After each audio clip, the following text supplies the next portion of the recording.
Millat fidoyilari.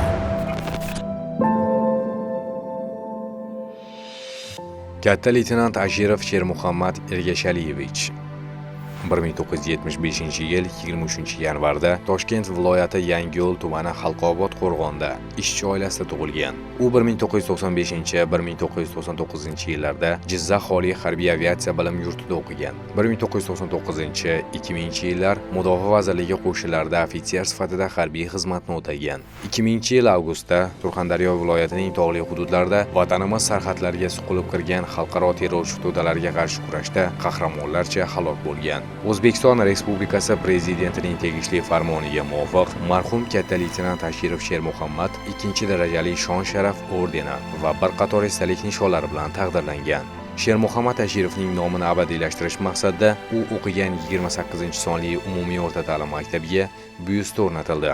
Shu bilan birga uning jasorat haqida xotira burchagi tashkil etildi. Halqobod qo'rg'ondagi ko'chalarning biriga uning nomi berildi.